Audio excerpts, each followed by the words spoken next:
ሀይሌ ፊዳ ማለት ኢቭን ኮሎኔል መንግስቱ ኃይለ ማርያም ስለሱ የሰጡት ነበር አስተያየት ነበር ያሉት ሀይሌ ፊዳ ማለት አንድን ሀገር ራሱ ፈጥሮ መስራት የሚችል አቅም ያለው እጅግ ምሁር የመጠቀ ሰው ነው ብለውታልና ይሄኛውም ሰውና እንኳን ወዳጆቹ ጠላቶቹ ይመሰክሩለት ወይም ተቃራኒ ጎራዎቹ ጠላቶቹ ማለት እንኳን ይከብታል ተቃራኒ በሐሳብ ልዩነት የተፈጠረው ተቃራኒ ጎራዎቹ እንኳን ይመሰክሩለት ያደንቁት ዕውቀቱ ማለት ነው የፖለቲካ አመለካከቱ እንዳለ ሆኖ ያደንቁት የነበረ እጅግ ምሁር የተባለ በጣም ለብዙ ነገሮችን አስተዋጽኦ አበርክቷል የተባለ ሰው ነው ሀይሌ ፊዳ እንግዲህ የደራው ጨዋታ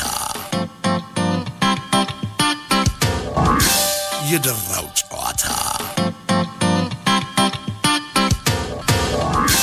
የደራው ጨዋታ በ1960ዎቹ አጋማሽ በኢትዮጵያ ፖለቲካ ውስጥ ትልቅ ስም የነበረው ፖለቲከኛ ነው ሀይሌ ፊዳ አማማቱ እንዴት ነበረ ኑሮና ህይወቱ ምን ይመስል ነበረ ከባለቤቱ በርናዴት ፊዳ ጋር ያደረግነው ውይይት አለ እንዲሁም ከመጽሐፍት ላይ አንስተን የምናቃምሳቸውም ታሪኮች አሉ በሀይሌ ፊዳ ዙሪያ የተጻፉ ሙዚቃዎችንም የዛን ዘመን የሚያስታውሱ በተለይም ደግሞ መይሶን ፈረጠጠ መይሶን እኮ ሄደ ከተባለ በኋላ ወዲያው ለወዲያው ኪነት በመይሶን ላይ ጨከነች እንዴት አድርጋ ያኔ የተሰሩትን ዜማዎች ህብረ ዝማሬዎች ቀንጨብ ያደረግን እናሰማችኋለን ያን ያለፈውን ዘመን እንድታስታውሱ እናድርጋችኋለን በተረፈ ከአቶ ሀይሌ ፊዳ ባለቤት ከወይዘሮ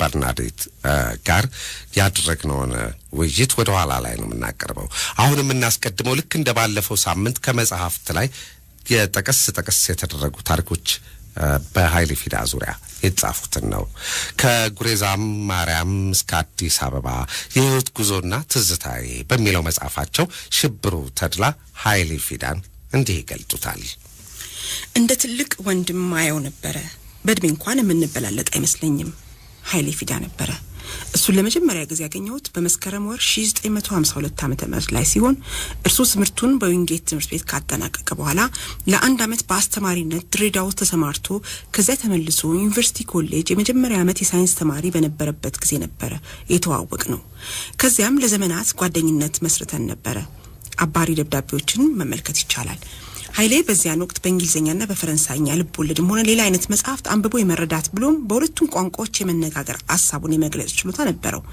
አንድ ልዩ የነበረ የሱ ጸባይ ሳንቲም በኪሱ ማደር አለመቻሉ ነበር ምንም ያድርግ ምንም ገንዘብ በቶሎ ይጠፋል ስለዚህ ያለችው ጠፍታ እስክትተካ ድረስ በተለይ የአራተኛ ዓመት ተማሪዎች ሆነን እኔ ትንሽ ገንዘብ እለክሰው ነበር ላረቂውም ለምኑም በተለይ ለሲጃራ መግዣ እኔም ያኔ ሲጃራ አጥያሽ ነበርኩ እንዲያውም ሲጃራ ማጥያሽ ሲጀመርኩት እሱን አይቼ ሊሆን ይችላል ከሀይሌ ጋር ለአንድ አመት በአንድ አይነት ትምህርት ከተሳተፈን በኋላ እርሱ ወደ ጂኦሎጂ ትምህርት ክፍል ሲያመራ እኔ ባዮሎጂ ትምህርት ክፍል ገባው ተማሪዎች ሆነን በአንድ ክፍል ውስጥ በጥቂት የትምህርት አይነቶች በጋራ ተሳትፈናል ቀስ በቀስ በአንድ ክፍል ውስጥ መማራችን አከተመ ሀይሌ የ4 ኪሎ ተማሪ ሆኖ በሳሌ ፖለቲካ አስተሳሰብ የነበረው ብዙ ያነበበ ብሎም ብዙ ዕውቀት ያካበተ ቢሆንም ቅሉ የማስረዳት ሰውን በቀላሉ የማሳመን ችሎታው ይህን ያህል አልነበረም እሱ በህዝብ ፊት ዲስኩር ማድረግ ችሎታው መጠነኛ ስለነበረ ሌሎቹን እያናገረ የሱን ሐሳብ የሚያራምዱ የተማሪ ፖለቲካ መሪዎች ያስመርጣል እያልን እናማው ነበር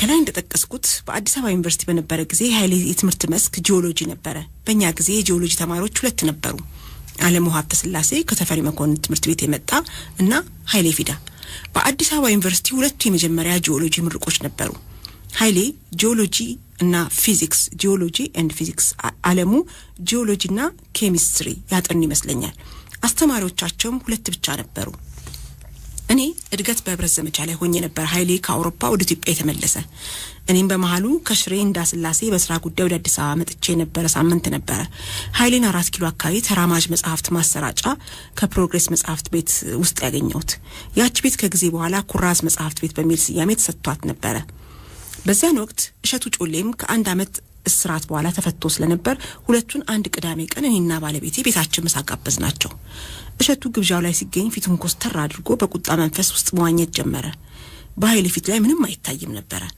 መሳተ በልቶ ካበቃ በኋላ በመጀመሪያ እሸቱ በራሱ መኪና ተመለሰ ኃይሌን ኔካሳንቺስ አደረስኩት እሸቱን ያበሳጨው ጉዳይ بجمتم ቅሉ በመነጋው ነበር እሸቱ ለምን የኃይሌ እኔ ቤት መገኘት እንዳላስደስተ ጠየቁት ባጭሩ ስር የሰደደ የፖለቲካ አቋም ልዩነት እንደነበራቸው ባውቅም በግል ጥላቻ ገጽታ መታየቱን ግን ምንም አልተቀበልኩትም ያንንም ያንኑ ለሸቱ ነግሬዋለሁ ከዘመቻ ከተመለስኩ በኋላ ኃይሌን ያገኘሁት 2 ጊዜ ብቻ ነበር አንድ ቀን ካሳንቺ ሲኖርበት ከነበረው ቤት የፖለቲካ ነክ ውይይት ለሰዓታት አድርገናል በሁለተኛ ጊዜ የፍሳሃ ባየ ሰርግ ጊዜ ነበር ሰርጉም መልሱም ሊያገኘውት እኔ የፍሳሃ ባየ ሚዜ ነበርኩ ብራኑ ባየ የፍሳሃ ባየ ታላቅ ወንድምና Hayilee Fidaa ቢያንስ ለ4 ዓመታት ዊንጌት አብሮ ተምሯል ኃይሌን የሚያውቁ ሰዎች ከሞላ ጎደል ታላቅ አክብሮትና አድናቆት ለሱ ስለነበራቸው ብርሃኑም ከኃይሌ ከፍ ያለ አክብሮት ቢኖረው አልደነቅም ብርሃኑም ለኃይሌ ከፍ ያለ አክብሮት ቢኖረው አልደነቅም በተጨማሪ በዚያን ወቅት እና ኃይሌ በመንግስት ፖለቲካ ውስጥ የደርግ ተባባሪ ስለነበሩ ኃይሌና ብርሃኑ ብዙ ጊዜ መገናኘት እድልም ነበራቸው በየገመታለሁ በዚህ ምክንያት ይመስለኛል ፍሳሃ ባየ ሰርግ ላይ ኃይሌ ተገኘ ኃይሌ ረጋለና አውቃለው የሚል መልእክት ፍንጭስ እንኳን የማይሰጥ የበሰለ ምሁር ሲሆን አውቃለው የሚለው በየቦታው ካለቦታው በበቀለበት ወቅት ኃይሌ ከዚያ በኋላ በጣም የራቀ ነበር እንደሌሎቹ ፖለቲከኞች ይኙኝ የሚል ቅንጣት እንኳን ስሜት ምኞት አልነበረው ስለ ኃይሌ ከዚያ ወዲያ የሰማው በሰላሌ አካባቢ ተይዞ ወደ እስር ቤት መግባቱን ከዚያም እስር ቤት እንዳለ የባለቤቴ ታናሽት አዜብ ፍሳሃ 2 ቀኖች ይመስለኛል ማከላይ እስር ቤት በነበረችበት ጊዜ ኮሬ ሰምታ ከድብደባ ብዛት በጣም ተጎሳቅሎ እንደነበረ አጉታለኛለች ከዚያም መገደሉን ሰማን ዶክተር አያሌው መርጊያ የተባሉ ሰው Hayilee Fidaan በ1960ዎቹ አጋማሽ ፓሪስ ውስጥ ያገኙትና የተዋወቁት ናቸው እኚህ ሰው እንዲህ በማለት ስለ ዶክተር Hayilee Fidaa ኩማ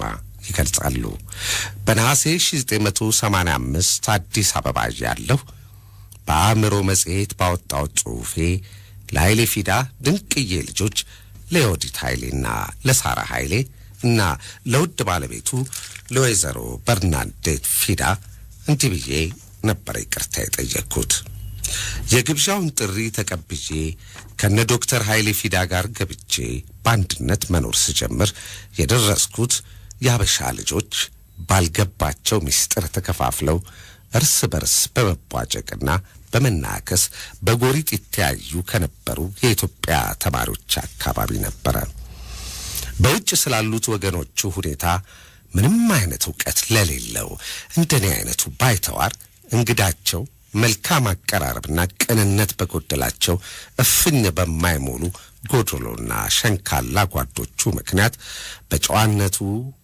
ባስተዋይ መምህርነቱ ሊከበር የሚገባውን እንደ ግል አስተማሪ በመሆን በእውቀትና በግንዛቤ እንድጎለበት ስራዬ ብሎ ለማስተማርና ለማደፋፈር ይጥር የነበረውን የሚከበረውን ዶክተር Hayilee Fidaan ጭምር በእነዚሁ ጓዶቹ አይን ለማየት መሞከሬ ወደ እናት ሀገሬ ከተመለስኩበት ጊዜ አንስቶ ወደ ኋላ ዞር ብዬ ለማገናዘብ እንደጀመርኩ ከፍተኛ ስህተት መፈጸም የተሰማኝ ከዚያን ጊዜ አንስቶ ህሊናዬን እጅጉን አድርጎ ሲጸጽተኝና ሲያስጨንቀኝ ብሎም ሲረብሸኝ የቆየው መሆኔን በመናዘዝ ልጆቹን ዮዲት ኃይሌንና ሳራ Hayilee Fidaan ባለቤቱን በርናዴት Fidaan በዚያ አጋጣሚ ታላቅ ይቅርታ እጠይቃለሁ መጂድ አብደላ አያሌው መርጊያ ብዬ ነበር ያሰፈርኩት አሁን በዚያን ዘመን ዶክተር Hayilee Fidaa በሃምቡርግ ዩኒቨርሲቲ አስተምር እንደነበርና ሁልጊዜም በየ3 ሳምንቱ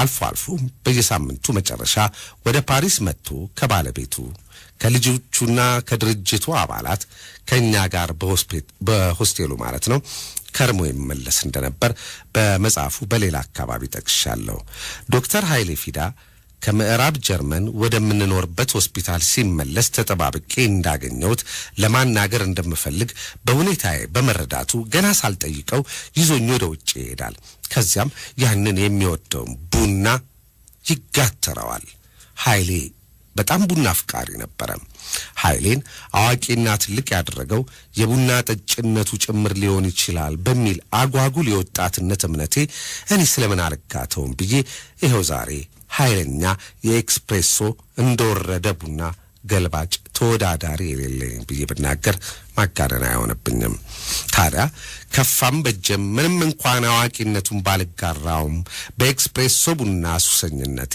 Hayilee Fidaa ሳስታውሰው እንድኖር ረድቶኛል ኃይሌ ሰው ያምናል። ደግና ሩህሩህ ግለሰብ ነበረ። በወንድሞቹ በነታደሰ ገሰሰና አማረ ተግባሩ ጋር ያጋጠመኝን ችግሬንና ጭንቀቴን ሲበዛብኝ ጊዜ ሳላፍር ነበር ማዋያየው። የሚመክረኝ ግን ያያያዝና ያቀራረብ ችግር ሆኖ ነው እንጂ ጥሩ ጓዶች ናቸው ይለኝ ነበር። በአካባቢያችን ችግሮች ስላሉ በአዲስነት እንዳትወናበድና ችግር ውስጥ እንዳትገባ ላንተ ሲሉ የሚያደርጉት ጥረት ነው፣ ሌላ እንዳይመስለ፣ ወደፊትም ትኮራባቸዋለህ እያለ ነበር የገዛ ጓዶቹን እያሞገሰ የሚመክረኝ። መጽሐፍ ማንበቡን በተመለከተ ያገኘውን ማንበብ መብትህ ነው፣ ሆኖም እንዳትወናበድ፣ ያልገባህ ነገር ቢኖር እንደዚህ ረፍታ አግኝቼ ስንገናኝ ጠይቀኝ፣ ውጪ መውጣትም ትችላለህ፣ ልጅ አይደለም፣ መቆጣጠር የለባቸውም። አልፎም በትምህርት ከፍተኛ ዕውቀት ካላቸው ወጣት የፖሊስ መኮንኖች መካከል አንዱ ከመሆንም ባሻገር ክፉንና መልካሙን አበጥረህ መለየት የምትችል የፖሊስ መኮንን ስለነበርክ ሁኔታዎችን የማገናዘብና የማሽተት ችሎታ እንዳለህ ስለምንተማመን ተቆጣጣሪና ተከታታይ አያስፈልግህም። እነሱ ይሄን የሚያደርጉ ከሆነም እኔ መክርልሃለሁ፣ እኔ መክራቸዋለሁ። መውጣትና ሌሎቹንም ማየት ማወቅና መተዋወቅም ይኖርብሃል። ሆኖም ሰዎች ጋር ስትገናኝ ጥንቃቄ እንድትወስድ ነው የሚያስፈልገው ብሎ በሸጋ ምክሩ አደፋፈረኝ። ማደፋፈር ብቻ ሳይሆን በግልጽ የሚነበብ መጽሐፍ ካገኘ ከየትም ያገኘው ከየትም ያምጣው ማንም ይስጠው ያንብብና ይመራመር፣ መብቱን አትንፈጉት፣ በፈለገበት ጊዜ ውጭ መውጣትና መግባት መብቱ ነው ብሎ ለኔ ተከራከረልኝ። እርሱ ነበረ የጋበዝነው እኮ ለግዞት አይደለም ብሎልኛል። ሆኖም ችግር ውስጥ እንዳይወድቅ ወንድማዊ ምክር መስጠት ነው ያለብን ብሎ በሌላ ጊዜ ለዶክተር ነገደ ጎበዜ እንዳደረገው ታደሰ ገሰሰና ለአማረ ተግባሩም ከፊቴ እንደገሰጻቸው የዘወትር ትዝታዬ ነው።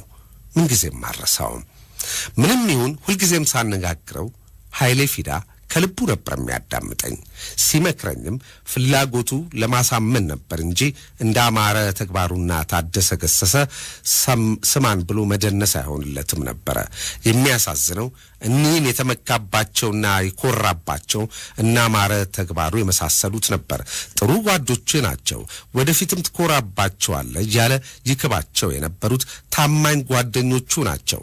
በኋላ በሸዋ ክፍለ ሀገር የተደበቁበትን ሚስጥራዊ ቦታ ለደርግ በመጠቆም ኃይሌንና ሌሎቹን ሰማዕታት ጓዶቹን ሁሉ አንድ በአንድ ያስጨፈጨፉት።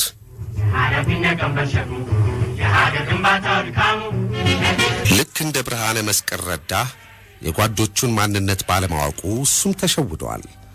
ዶክተር ኃይሌ ፊዳ ረጅም ቀይና የደስ ያለው መልከ መልካም ግርማ ሞገሱና መስህቡ ከፍ ያለ የመሪ ገጽታ የተጎናጸፈ ኢትዮጵያዊ ነበር።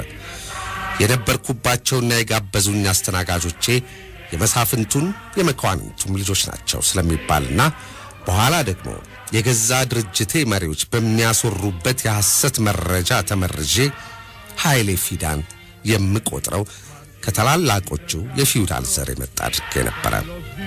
በተለይም የድርጅቴ መሪዎች ኃይሌ ፊዳ የከፍተኛ መኳንንትና መሳፍንት ልጅ እንደነበረ፣ ቤተሰቡ ብዙ ሺህ ጋሻ መሬት የነበራቸው ጨቋኝ እንደነበሩና በስራቸው ይሰቃዩ የነበሩ አያሌ ጢሰኞች እንደነበሩ፣ እነዚያን ጢሰኞች ነፃ ሳያወጣ ለማወናበድ ሲል የኢትዮጵያን ሕዝብ ነፃ ለማድረግ እታገላለሁ ይላል ወዘተ እየተባለ ነበር የሚነገረን። ከድሮም ጀምሮ የጨቋይ ልጅ የሆነ ሁሉ ጨቋኝ ይሆናል ወይም መደብ ከልጓም ይስባል የሚሉትን እምነት ይዤም አላውቅም ነበረ። ካርል ማርክስ የናጠጠ ሀብታም ቤተሰብ ልጅ ነበረ። ብዙዎቹ አቤታዊ መሪዎችም የሀብታም ቤተሰብ ልጆች ነበሩ። የዘመዶቻቸውን መደብ በመካድ ለሕዝብ ቆመው ሲታገሉ የተሰዉ አያሌ የፊውዳል መኳንንትና ከበርቴ ልጆች ነበሩ። ጊዜ እያንከለከለ ዋሽንግተን ዲሲ ወስዶ የቀድሞ ቀዳማዊ ኃይለ ሥላሴ ዩኒቨርሲቲ የሕግ ምሩቅ የነበረና በ1969 ባሰሳ ወቅት ከዘመዶቹ ዘንድ ወደ መንዝ ሄዶ ከ2 ዓመት በላይ ተደብቆ የኖረ ስሙን ግን እንዳልገልጽ ቃል ያስገባኝ ከአንድ ሰው ጋር ተገናኘው። ስለ ኃይሌ ፊዳ ትልቅነትና ጨዋነት አንስተን ስንወያይ ሁሉንም የከፍተኛ ባለስልጣን ልጆችና የፊውዳል ልጆችን በአንድ መነጽር ማየት አይኖርብንም። ለምሳሌ ኃይሌ ፊዳን ብንወስድ ከጨቋኝ የፊውዳል ቤተሰብ ተወልዶ ያንን የመሰለ አቤታዊነትና ጨዋነት እያልኩ ባስረዳውበት ጊዜ እንዴ ኃይሌ ፊዳ እኮ ከፊውዳል ወይንም ከትልቅ የአገሪቷ ባለስልጣን ቤተሰብ የተወለደ አይደለም ብሎ ሊያሳምነኝ ሲሞክር ትንሽ አንገራግሬ ነበር። ይህን መስማቴ ለመጀመሪያ ጊዜ በመሆኑ ነበር መከራከሬ። በመቀጠልም ይሄ ወዳጄ ኃይሌ ፊዳ በወለጋ ክፍለ ሀገር በአርጆ ከደሃ ቤተሰብ ተወልዶ ያደገ ያናጢ ልጅ ነው። በጥረቱና በትጋቱ ነው ለዚህ አይነት ከፍተኛ የምሁርነት ደረጃ የደረሰው ብሎ አጫወተኝ።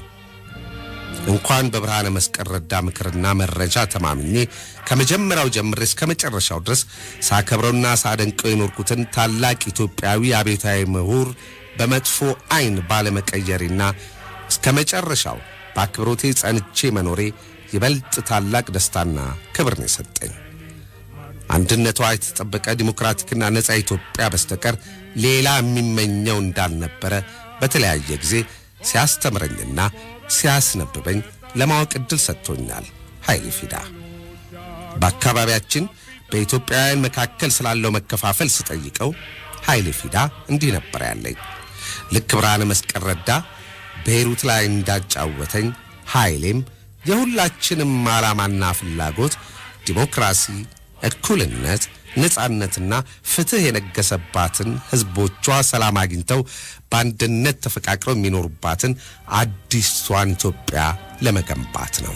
ሆኖም በእንዴት አይነት መንገድ ነው ይሄንን የጋራ ዓላማችንና ግባችንን የምናስገኘው ብለን በምንወያይበት ጊዜ ነው ልዩነት የመጣው ነበር የሚለኝ። ልዩነታችን የትግል ስልትና ዘዴ እንጂ ዓላማችንና ግባችን አንድና ተመሳሳይ ነው ነበር የሚለኝ። ምንም እንኳን ልዩነታችንን ለማስፋትና ለማካረር የሚሹ ኃይሎች ቢኖሩም በአንጻሩ ደግሞ ምንም እንኳን ኃይልና ብርታት ባይኖራቸውም ልዩነታችንን ለማጥበብና ወደ አንድነት ለማቅረብ የሚሹ ታጋዮችም ይኖራሉ ነበር ያለኝ። በማፈርና በይሉንታ ምክንያት አባባሉን እንዲያብራራልኝ ሳልጠይቀው በመቅረቴ ሁልጊዜም ሲቆጨኝ ይኖራል።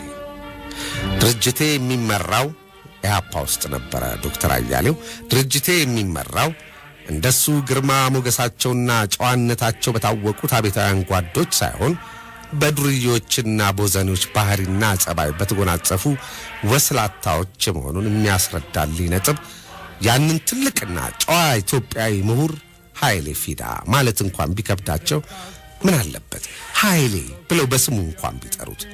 እነርሱ ግን ሁልጊዜም ፊዳ በማለት ነበረ ከመጀመሪያው እስከ መጨረሻው ድረስ ይጠሩት የነበረው።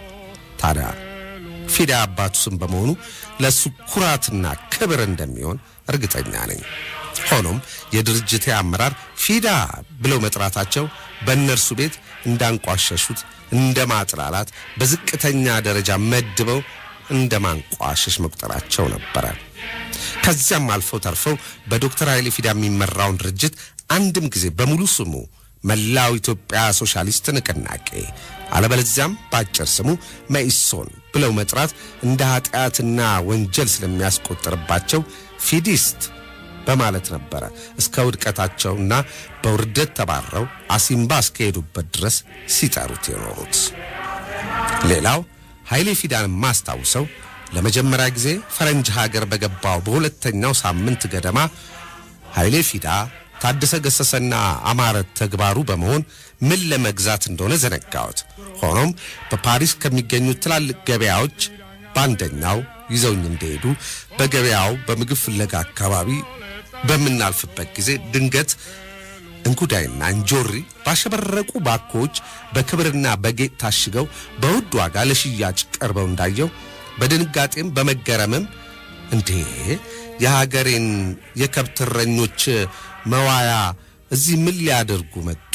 እንዴትስ አድርገው ለውድ ዋጋነት በቅተው ፓሪስ ከተማ ደረሱ ብዬ እንደ ባለ ሀገር ጥያቄ በግብታዊነት አቀረብኩ። አማረ ተግባሩ ለማናናቅና ለማንኳሰስ በመፈለጉ አይተውም የምታውቅ አይመስለኝም ከሌላ ከማይበሉ ፍራፍሬዎች ጋር ተማቶብህ ይሆናል በማለት አሾፈብኝ። መልስ ልሰጠው ስዘጋጅ የተመለከተኝ ዶክተር ኃይሌ ፊዳ ስሜቴን የጎዳው መስሎት በመጨነቅ መንፈስ መቶ አለቃ አያሌው ይበለኝ ወይም አቶ አያሌው ያለበለዚያም ጓድ ዘነጋው። ሆኖም አያሌው አማራ አዲስ አበባ ተወልዶ አዲስ አበባ ያደገና ከአዲስ አበባ ወጥቶ የማያውቅ ከሀገሩ ይልቅ የፈረንጆችን ታሪክ በማጥናትና በማዳነቅ ብቻ የኖረ አገሩን በደንብ ሳያውቅና ምንም ጥናት ሳያደርግ ወደ ፈረንሳይ የመጣ ወገን በመሆኑ የድንቁርና አነጋገሩ እንዳያስገርምህ በማለት ችላ እንድለው ማድረጉ ምንጊዜም አይዘነጋኝም። ቢሆንም በውድም በግድም ከተሜውን አማረ ተግባሩን ማስተማር አለብኝ ብዬ እነዚህ ሁለት ፍራፍሬና የአትክልት አይነቶች በወሎ ሆነ ደጋማና ወይና ደጋማ በሆኑ የኢትዮጵያ ቦታዎች በዱር እንደ አሸም በቅለው የሚገኙ ሲሆን ከከብት እረኛ በስተቀር ሌላ ማንም አይመገባቸውም። ከምግብ ዕውቀታችን ድህነት የተነሳ እንጆሪና እንጉዳይ ስንበላ ብንገኝ እንደ ባለጌዎችና ቤተሰብ አሰዳቢዎች እንቆጠር ነበር።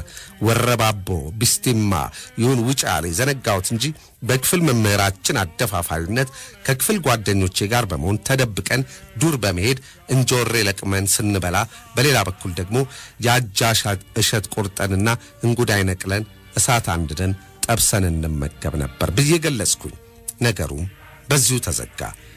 ዶክተር ኃይሌ ፊዳን ማስታውሰው ሌላ ምክንያት እሱ የሚኖረው በምግብ ሳይሆን መጽሐፍ በመብላት የሚኖር ፍጥረት መስሎ ነበር የሚታየኝ። የምሬን ነው። ስራው ሁልጊዜ ማንበብ ነው። ሁልጊዜ መጽሐፍ ነው። ሲወያይም አሉባልታ ወይንም አጠገቡ ስለሌሉ ሰዎች ማውራት ፈጽሞ አይወድም። ይህ የነ ታደሰ ገሰሰ የነ አማረ ተግባሩ ኢያሱ አለማየሁ መርሻ ዮሴፍና የሌሎቹ ፍጹም ተቃራኒ ባህሪ ማለት ነበር። ስንወያይ ሲመክረኝ ሲያስተምረኝና ሲያደፋፍረኝ የሚያስችለው ውይይት ነበር ከኔ ጋር የሚያደርገው። በእነዚህ የውይይት ጊዜያት ስለ እገሌ የሚባል ከቶም አንስቶልኝ አያውቅም።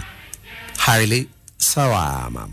እንዳውም በዶክተር ኃይሌ ፊዳ ባህል ከሱ ጋር ባንድነት ስለሌለ ሰው አንስቶ በጀርባው ማውራትን እንደ ትልቅ ነውርና ድንቁርና አድርጎ ነበር የሚቆጥረው። ለመጀመሪያም ጊዜ ትንሽ አእምሮ ስለ ሰዎች ሌሎች ያወራል፣ ትልቅ አእምሮ ግን ስለ ዕውቀት ሐሳብ ያወራል። Little mind talks about people, great mind talks about idea or knowledge የሚለውን የፈረንጆቹን አባባል ለመጀመሪያ ጊዜ ሰማሁት ዶክተር ኃይሌ ፊዳ ያገልግል ምግብ ለመብላት ባንዱ የከፍተኛ መኳንንቶች ልጅ ቤት አብዛኞቻችን ተሰባስበን በምንመገብበት ወቅት ሲመክራቸው የሰማሁት ቃል ነው። ኃይሌ ኩሩ ኦሮሞ፣ ኩሩ ኢትዮጵያዊ ነበረ። በኢትዮጵያ አየር መንገድ አማካይነት ያገልግል ምግብ ሁልጊዜ ይመጣል። ሁሉም በየተራ እየተሰባሰቡ ከአንዱ ቤት ነበር የሚመገቡት። አልፎ አልፎ አብሬ እየሄድኩ የተመገብኩበት አጋጣሚ አለ። አንድ ጊዜ ከኃይሌም ጋር ከግብዣው ላይ ያገናኘንም ይሄ ሁኔታ ነበረ። በዚያን ጊዜ ከትንሹም ከትልቁም ጋር ተቀላቅሎ ሲጫወት ነበር ማስታውሰው። ሁሉም ደግሞ እንደ ታላቅ ወንድማቸው የነሱ ተጠሪና ዋርካ አድርገው ይመለከቱታል፣ ያከብሩታል። እነ ከበደ ሀብቴ እነ አማሐምሩ በአእምሮዬ ባስቀረጹብኝ መሰረትና ወደ ኋላም ባሳደርኩት ግንዛቤ የወደፊቱ መደባቸውን ለማስጠበቅ የሚገለገሉበት ዋርካቸው ማዕከላቸው አድርገው ይጠቀሙበት እንደነበር ነው። የኔም ሆነ ሐሳቡን ያስቀረጹብኝ የነ ከበደ ሀብቴና አማሐምሩ እምነት ይሄው ነበረ። ታደሰ ገሰሰ ጠባዩና ባህሪው ስለሆነ መነጫነጩን አይተውም። ሸረኛና ተንኮለኛም ነበር። መነጫነጩና እንዳባት ሆኖ መቆጣጠሩ እየበዛብኝ ሄደ። ግልምጫቸውም ማቋራጫ የለውም። ይባስ ብሎ ወዲያውኑ ፓሪስ ከተማ ከአንደኛው ዩኒቨርሲቲ ውስጥ በተካሄደው በፈረንሳይ ኢትዮጵያ ተማሪዎች ማህበር የነታደሰ ገሰሰ ማህበር ስብሰባ ላይ የአፄ ኃይለ ሥላሴን ሰላይ ከጉያችን አስቀምጠን እየቀለብን የአፄው መንግስት እንቃወማለን ብሎ ዶክተር ነገደ ጎበዜ ስብሰባ ላይ መናገሩ ምን ያህል ስሜቴን ቢጎዳኝም ካንገት በላይ በፈገግታ ነበረ ወደኔ ፊታቸውን በማዞር የተመለከቱኝን ሁሉ ያስተናገርኳቸው። የነገደ ጎበዜን ድርጊት ከአንድ ትልቅ የተማረ ሰው የሚጠበቅ ነው ብዬ ከስብሰባው በኋላ በዚያኑ ሰሞን ዶክተር ኃይሌን ጠየቅኩት። ዶክተር እውነቴ ከአንድ ትልቅ የተማረ ሰው የሚጠበቅ ነው ወይ? አልኩት። ኃይልን ጠየቅኩት። ማስጨነቄ ይታወቀኛል። ምንም መልስ ሳይሰጠኝ ወደፊት አወያያለሁ ብሎ እንደረሳው አይነት ነገር መልክ አሳየኝና ላስጨንቀው ባለመፈለጌ ለጊዜው ነው የምታውቁት። ሆኖም በሌላ ጊዜ ነገደ ጎበዜ ስብሰባ ላይ ያደረገውን አላስፈላጊና የነውር ንግግር አስመልክቶ በሰፊው ተወያይተንበታል። ለነገደ ጎበዜም ጠንካራ ሂስ ሰጥተነዋል ብሎ ራሱ ኃይሌ ፊዳ አስታውሶ አስረዳኝ። ችግሩ ኃይሌ ፊዳ ከኔ ጋር ወይንም አብዛኛውን ጊዜ ከኛ አካባቢ አይገኝምና እሱ በሌለበት ጊዜ ገሃነም እንዳለው ይሰማኝ ነበር።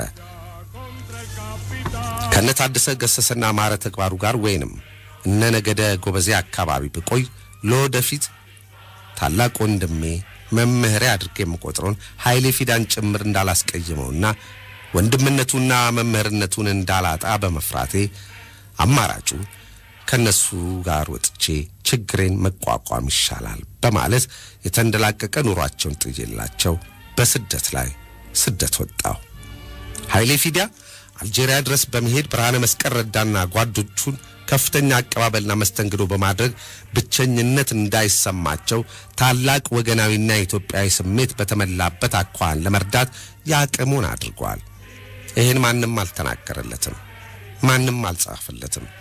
ከአውሮፕላን ጠለፋቸው በኋላ ሱዳን ከገቡበት ጊዜ ጀምሮ እነ ዶክተር ኃይሌ ፊዳ በገንዘብና በቁሳቁስ እርዳታ ያደርጉላቸው እንደነበር እንዲያውም ዶክተር ከበደ መንገሻ ለጠላፊዎቹ የተሰበሰበውን ገንዘብ ለማድረስ ካርቱም ድረስ ሄዶ እንዳስረከባቸው ይሄ ሁሉ ግን በሰፊው ተወርቷል።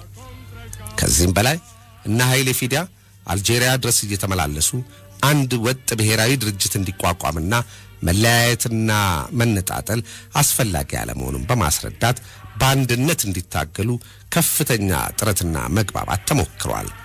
አልፎ እንደሚባለው የአልጄሪያው ሰባቱም የቡድኑ አባላት በሙሉ መይሶን በአባልነት ተቀብሏቸው እንደነበረ ሲወራም ሰምቻለሁ።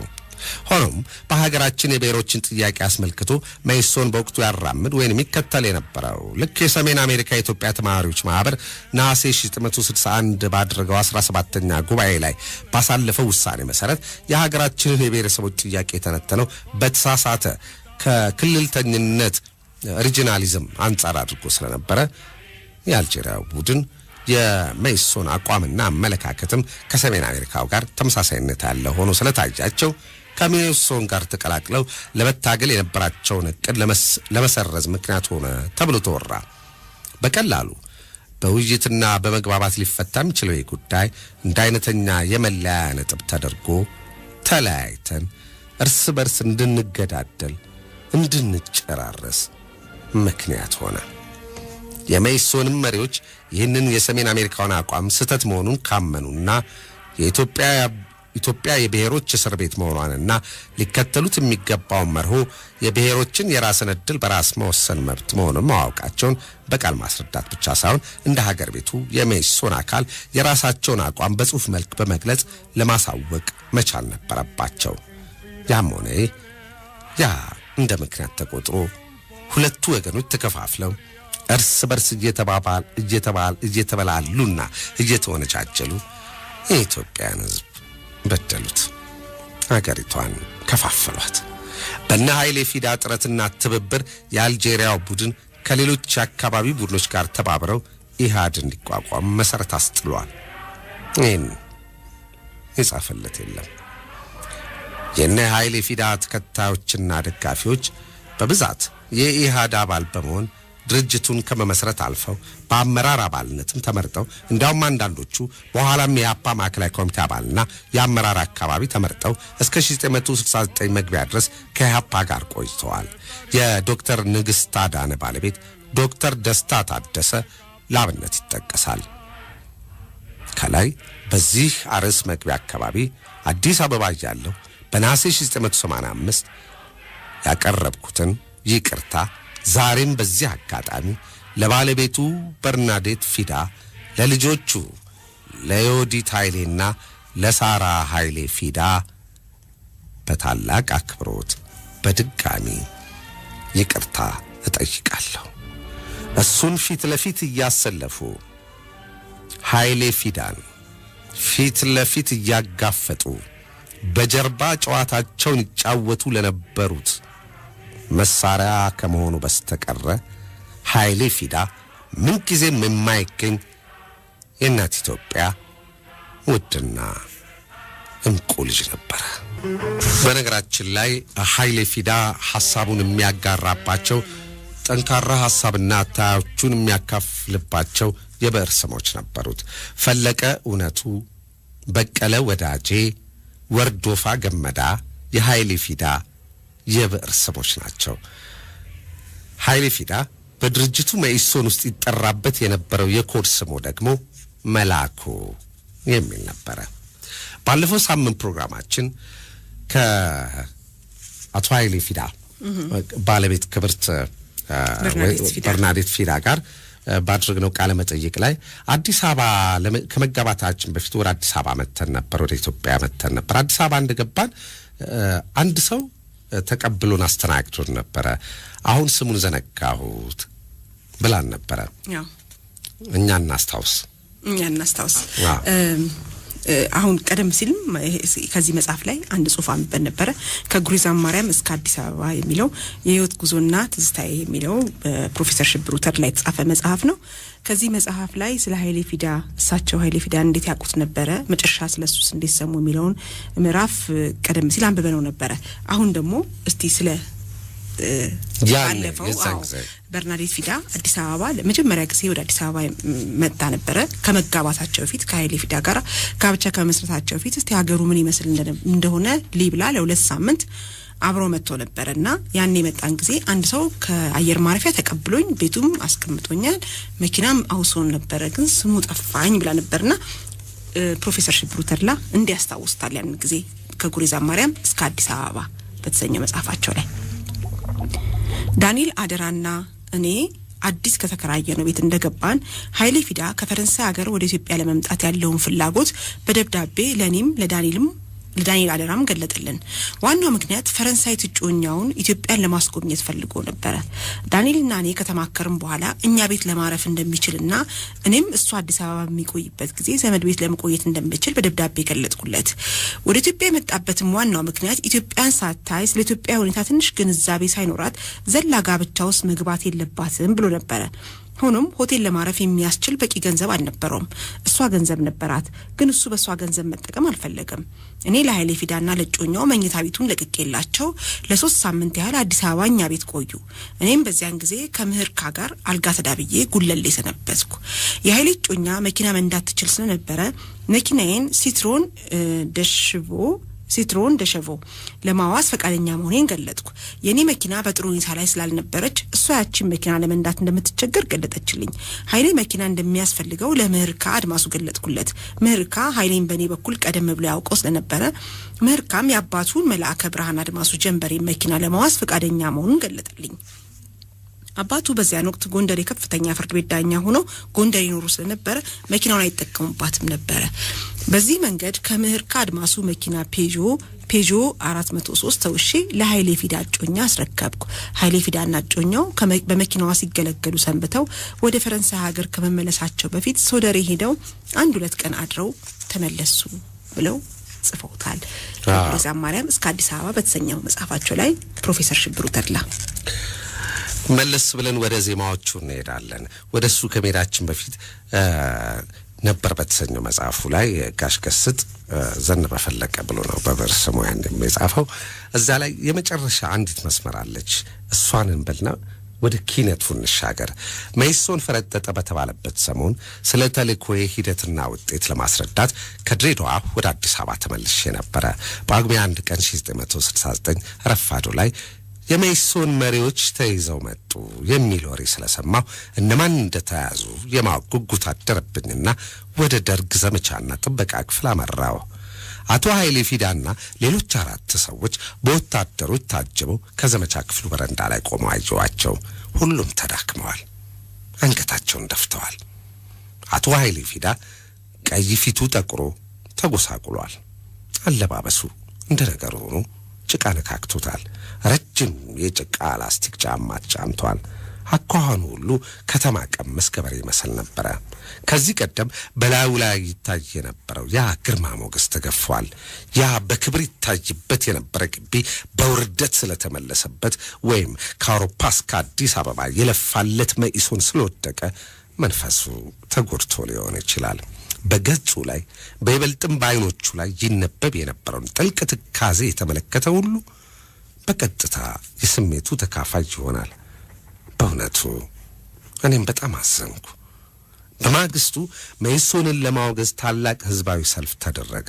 ከ4 ወራት በፊት የዓለም ወዛደሮች ቀን ሜዴ በተከበረበት ዕለት ገበሬው፣ ወዛደሩ፣ የመንግስት ሰራተኛው፣ ተማሪውና ሌላውም የከተማው ነዋሪ ህዝብ የመኢሶንን አርማ በትልቁ አንግቦ በረጅም የጨርቅ ቅስትና በሰፊው ወረቀት ላይ መኢሶን ፓርቲያችን ነው የሚል መፈክር ጽፎ እንዳልተሰለፈ ከመኢሶን አመራር ጋር ወደፊት ብሎ እንዳልፎከረ ጳጉሜ 2 ቀን 1969 ደግሞ መኢሶን ከሃዲ ነው ብሎ አወገዘው። ጠላ ሲጠጣ ተይዞ መጣ እያለ ጨፈረበት። ነገሩን ላጤ ነው። ይሄ ህዝብ ማዕበል እንደሚገፋው የባህር ውሃ ንፋስ እንደነካው የመስክ ሳር አቅጣጫውን እየለዋወጠ መዋለሉ ምን ያህል እንደተጨነቀ ያመላክት ነበር በማለት ገልጸዋል። ልክ ነው። እንዲህ ነው የነበረው። የወቅቱ መፈክር ኪነት ላብዮት የሚል ነበርና መኢሶንን የሚያጥላሉ ዘፈኖች መደመጥ የጀመሩት ወዲያው ለወዲያው ነው መሆኑ አይዘነጋም። አቤት ስንት ዜማ ተሰራ፣ ስንት ግጥም ተደረደረ፣ ስንትና ስንት ሙዚቃ ተቀናበረ። ያኔ ኪነት በመኢሶን ላይ ጨከነች፣ አመረረች፣ አወገዘች፣ እንዲህ ያለች አላገጠች፣ ዘፈነች።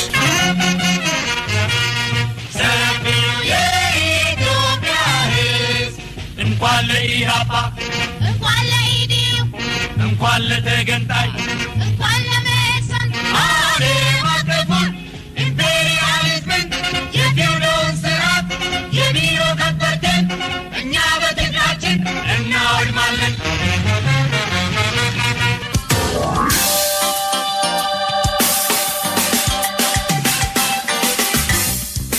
የደራው ጨዋታ ከፋና ብሮድካስቲንግ ኮርፖሬት ጋር በመተባበር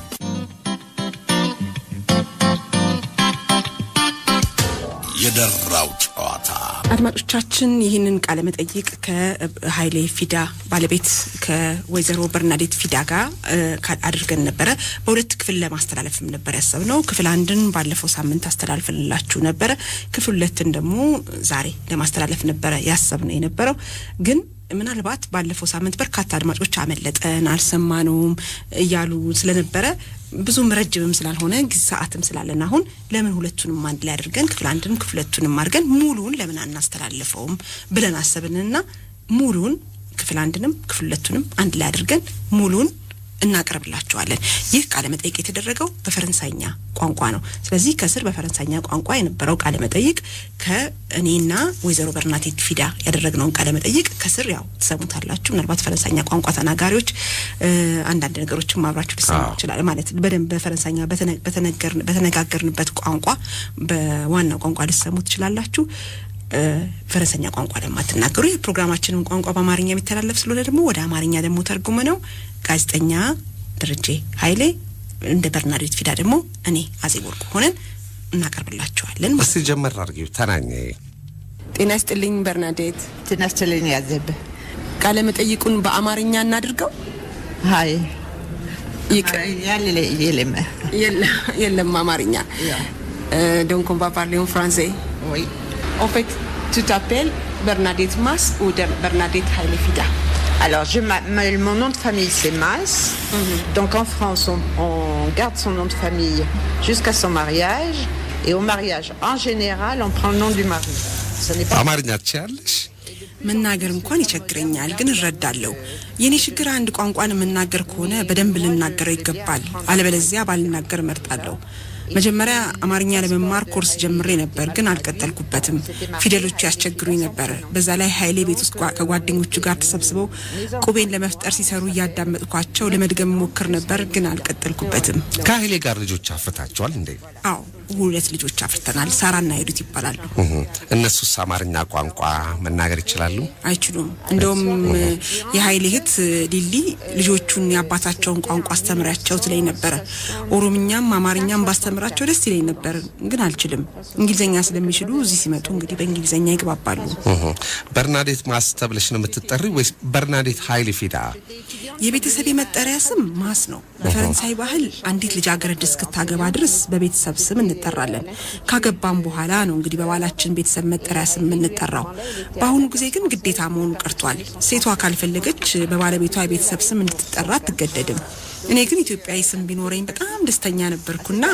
ኃይሌ ደግሞ ፓስፖርት ላይ ያያት ስም የመጀመሪያ ስም ተብሎ አልተጻፈለትም ነበር ስም ኃይሌ ፊዳ የሚል ብቻ ነበር ስለዚህ እኔም በርናዴት ኃይሌ ፊዳ ተብዬ ነው የምጠራው ልጆቼም ሳራ ኃይሌ ፊዳ ዮዲት ኃይሌ ፊዳ ተብሎ ነው የሚጠሩት እስቲ ስለ አጋጣሚው ንገሪኝ በምን አይነት ሁኔታ ተገናኛችሁ ከኃይሌ ፊዳ ጋር አጋጣሚው ታስታውሻለሽ አዎ በደንብ በ1964 በአውሮፓውያን አቆጣጠር ማለት ነው ፓሪስ ውስጥ በተማሪዎች የተዘጋጀ የምሽት ፓርቲ ላይ ተዋወቅነው ሁለታችሁም ያኔ ተማሪዎች ነበራችሁ አዎ ተማሪ ነበርን እኔ ያኔ ያስተርጓሚነት ትምህርት ነበር መከታተለው ኃይሌ ደግሞ አሊያንስ ፍራንሲስ ውስጥ ቋንቋ ይማር ነበር ቋንቋ ከተማረ በኋላ ግን ዩኒቨርሲቲ ገብቶ ሶሲዮሎጂ ነበር ያጠናው ያንስ ተዋወቁ እድሜያችሁ ምን ያህል ይሆን ነበር ልጆች ትመስሉኛላችሁ 22 23 አካባቢ ነበርኩኝ ከኃይሌ ጋር የነበረን እድሜ ልዩነት 3 አመት ነበር ስለዚህ እሱ 25 ወይ 26 አመቱ ቢሆን ነው ማለት ነው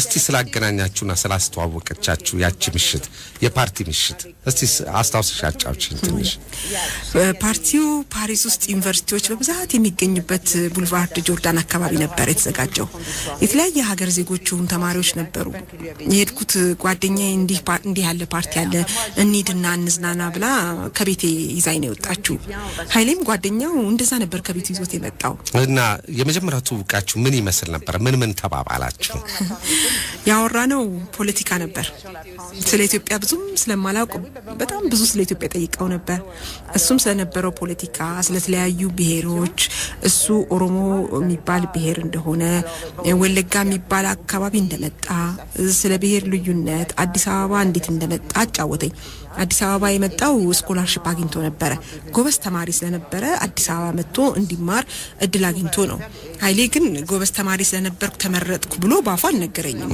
ኃይሌ እንደዚህ ስለራሱ መናገር የሚወድ ሰው አይደለም ግን ያው ጎበዝ ነበር ጀነራል ኡንጌት መጥቶ ተማረ እዛ የካናዳ ጄዝዊቶች ይመስሉኛል በትምርት ጉብዝናው በተለይ በሳይንስ ላይ ያለው ዕውቀት ተመልክተው አስትሮኖሚ እንዲያጠና ይገፋፉት ነበር በዛ ነው ስኮላርሺፕ አግኝቶ ፈረንሳይ መጣ እኔ ስተዋወቀው አስትሮኖሚ ለማጥናት እየተዘጋጀ ነበር መጀመሪያ ቋንቋ ማወቅ ስለነበረበት እየተማረ ነበር ከዛ በኋላ ግን በሶሲዮሎጂ ተሳበና ሶሲዮሎጂ ሲጀምር ስኮላርሺፑም ተሰረዘበት በቃ እየሰራ ነበር የሚማረው ኃይሌ ፊዳ ከፈረንሳይ ውስጥ ከትምህርቱ ጎን ለጎን ስራ ይሰራ ነበር ማለት ነው አዎ ስኮላርሺፑ ስለተሰረዘበት ይሰራ ነበር አሊያንስ ፍራንሲስ ውስጥም የውጭ ቋንቋዎች የትምህርት ክፍል ውስጥ ኦሮምኛ ቋንቋ የሚያስተምር ነበር በዛ ጊዜ አብሮት የነበሩት ኢትዮጵያኖች ነበሩ ፓርቲው ላይ ነበሩ ግን ብዙ አልነበሩም አብሮት የነበሩት ፓሪስ ላይ ወደ 20 የሚጠጉ ይመስለኛል ወደ 20 የሚጠጉ ኢትዮጵያኖች ግን አብሮት ነበሩ እዛ እነማንን ታስታውሻለሽ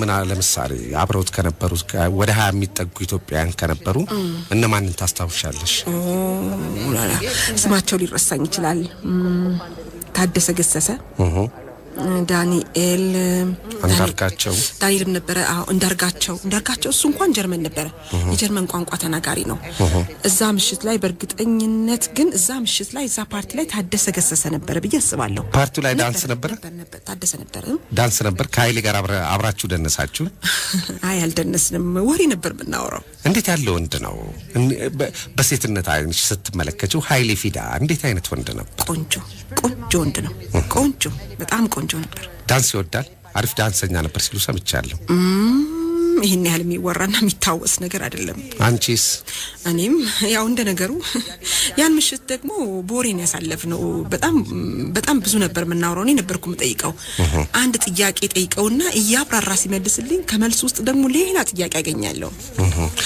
በባህሪው እንዴት ያለ ሰው ነበር አይናፋር ወይስ ደፈር የሚል ደፈር ያለ አይ አይናፋር አይባልም ግን በጣም ቁጥብ ነው ስለ ኢትዮጵያ ማውራት ከጀመረ ግን የሚያቆመው የለም ብዙ የሚለው ነገር ነበርው ስለ ሀገሩ በፍራንሳይኛ ነበር የምታወሩት አይ በዛ ሰዓት ፍራንሳይኛው ገና ጥሩ አልነበረም በእንግሊዘኛ ነበር የምናወራው ከዛስ ትውቃችሁ ወደ ፍቅር ግንኙነት እንዴት አደገ ከዛ ያው አንድ ቀን ተቀጣጣርና በቀጠሮ ተገናኘን ከዛ አብረን መውጣት ጀመርን አብረን ለመሆን ወሰንን በቃ አንቺ ተወልደሽ ያደግሽው ፓሪስ ነው አይ የፈረንሳይ ገጠር አለ ሳንቲቲየን የሚባል ክልል ነው ፓሪስ የመጣው አስተርጓሚ መሆን ፈልግ ነበርና የሱ ትምህርት ቤት የሚገኘው ፓሪስ ብቻ ስለነበር ነው ታላቅ እህቴም ፓሪስ ነበር የምትኖረው ባለቤቷ በፈረንሳይ ሀገር እጅግ ዝነኛ የሆነ ደራሲ ነው እና እነሱ ጋር ኖር ነበር በጣም ታዋቂ ደራሲ ስለነበረ በጣም ብዙ ግብዣ ይጠሩ ነበር ወደ ሌላ ሀገር የሚጓዙ ነበር ልጆቻቸውም እኔ በመጠበቅ አገዛቸው ነበር ቤተሰቦችሽ ከሃይሌ ፊዳ ጋር ስለነበረሽ ግንኙነት ምን አስተያየት ሰጡ ነበር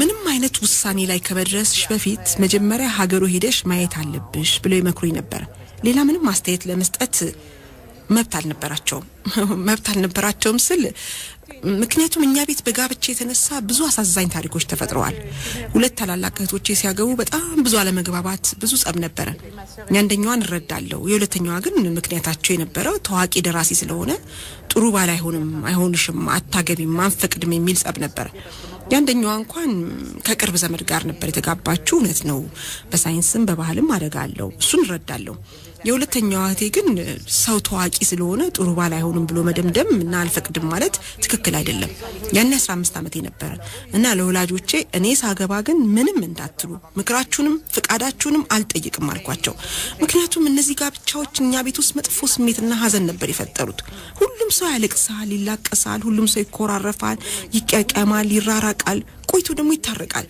ይሄ በኔ ጊዜ እንዲሆን ስለማልፈልግ እኔ ሳገባ አስተያየት አልፈልግም ነበር ያልኩት እና ለወላጆችሽ ስለ ሃይሌ ነገርሻቸው ቀን ምንም አላሉሽም ምንም ያው ሀገሩ ሄደሽ ብታይ ደስ ይለኛል ነው ያሉት ሃይሌን ከቤተሰቦችሽ ጋር የተዋወቀ ስለት እንዴት ነበር አቀባበላቸው በጣም ጥሩ ነበር ምክንያቱም ሃይሌ ማለት ይኸውልሽ እኔና አባቴ በፖለቲካ አመለካከታችን በጣም የተለያየን ስለነበረ የፖለቲካ ጉዳይ ሲነሳ ሁሌ እንደተጨቃጨቅን ነበር ለምሳሌ በአልጄሪያ ከፈረንሳይ ቅኝ አገዛዝ ለመውጣት ትግል ላይ እኔ አልጄሪያ ለአልጄሪያኖች ትግል ደጋፊ ነኝ አገዛዙንም በጣም እቃወም ነበር አባቴ ደግሞ አልጄሪያን ከቅኝ አገዛዝ ነፃ የመውጣት ሐሳብ ይቃወም ነበር በዚህ ምክንያት አባቴን አኩርፊው አላናገረውም ነበር ስለዚህ ለሃይሌ ተጠንቀቅ አባቴ የቅኝ አክራሪ ነው ብዬ ነገርኩት ሃይሌ ተጠበቀው ቁጡ ሰው ነበር ከተዋወቁ በኋላ ግን ሃይሌ ምን አለኝ በርናዴት አባትሽ ተግባቢ ሰው ናቸው እንዴት እንደምታግባቢያቸው እንዴት እንደምታነጋግራቸው መንገዱና ዘዴውን ግን ማወቅ ያስፈልጋል አለኝ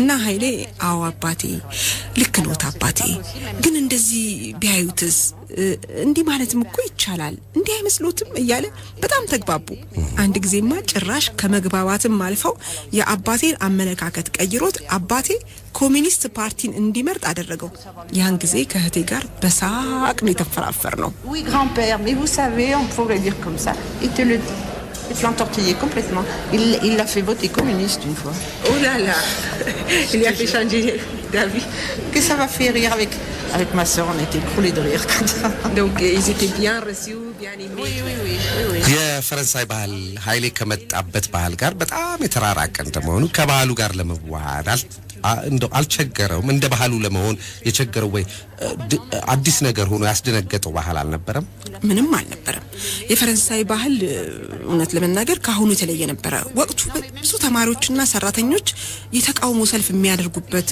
ነበር ሁሉ ነገር አብዮትና ፖለቲካ ተቃውሞ የነበረበት ጊዜ ነበር ሜይ ወራት 1968 ታስታውስ ከሆነ ተማሪዎች ከፍተኛ የተቃውሞ ሰልፍ ያደርጉ ነበር ይሄን ተቃውሞ ሰልፍ እኔ መካፈል ፈልጌ ነበር እሱ ግን ፈቃደኛ አልነበረም ልጃችን ሳራ ተወልዳ ነበር እሱ ደግሞ ትምህርት ቤት ሄድ ነበር እኔ ስራ ስሆን እሱ ሳይኖር ደግሞ ልጃችን መጠበቅልን አንዲት ልጅ ነበረችና እሷን አስጠብቄ ለተቃውሞ ሰልፉ ፓሪስ ሄድኩ እቤት ሲመጣ አጣኝ ሰልፍ ሄዳለች አለችው ተናዶ ነበር እና ፓሪስ መጥቶ እቤቴ መለሰኝ በቀለም ሳቢያ የሚገጥመው የዘረኝነት ወይም ትንኮሳ እንዲህ አይነት ጥቃት ነበር አይ ያኔ እንዳሁኑ አልነበረምና እንደው ትንሽ እንዲህ አይነት ነገሮች ምልክቶች አላየሽበትም አይ እውነት ለምንናገር እንዴት ነው ፓሪስ ውስጥ ሁሉንም አይነት ከለር የተለያዩ ዜጎች የሚታዩበት ነበር ከተለያየ ሀገር የመጡ ተማሪዎች በተለይ እና የተለየ እይታ ሲታይ እኔ አላስታውስም ገጠር ቤተሰቦቼ ጋር ምን ሄድ ነበር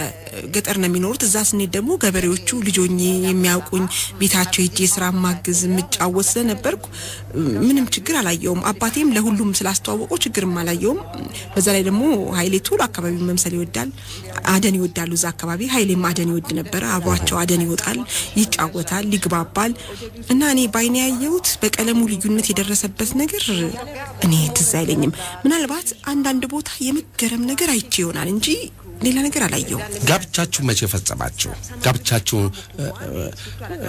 በእንዲ በሰርግ ነበር ያደረጋችሁ ሰርግ ደግሳችሁ ጋብቻ የፈጸምነው እንግዲህ ሁለት አይነት ጋብቻ ነበር እውነት ነው ሁለት አይነት ሰርግም ነበር በ1966 በአውሮፓውያን አቆጣጠር ነበር አንደኛው የመጀመሪያ ወዳጆቻችንን ጓደኞቻችን በተገኙበት ሲሆን ሁለተኛው ደግሞ የቤተክርስቲያን ጋብቻ ነበር የቤተክርስቲያን ጋብቻ እንኳን የቤተሰቦቼ ፍላጎት ነበር እኔ አልፈልግም ነበር ኃይሌ ግን ቤተሰቦችን ቅራት ታሰኛቸው ምን ቸገረሽ እነሱ ደስ የሚላቸው ከሆነ አንሞት አይገለናልኝ አየ ኃይሌ ማለት እንዲ ነው ሁልጊዜ ሰዎችን ማስደሰት ይወዳል ማስከፋት አይወድም ስለዚህ ገጠር ሄደን በቤተክርስቲያን ጋብቻችንን ፈጸምን ከዛ ቤተሰቦቼ ቤት ውስጥ ቤት ዘመድ በተገኘበት ጥሩ የጋብቻ ድግስ ተደረገ በጣም ቆንጆ ነበር ሁሉም ሰው ደስተኛ ነበር ከኃይሌስ ቤተሰቦች እንደው በጋብቻችሁ በዓል ላይ የተገኘ ነበር አይየሉ ማንም ሰው አልነበረ ከጓደኞቹስ አይ አልተገኙም ምክንያቱም ጊዜው ሰኔ ነበር ሁሉም ተማሪዎች ናቸውና የፈተና ወቅት ነበር እንደዛ የፓሪስ ጋብቻውን ግን ስናደርግ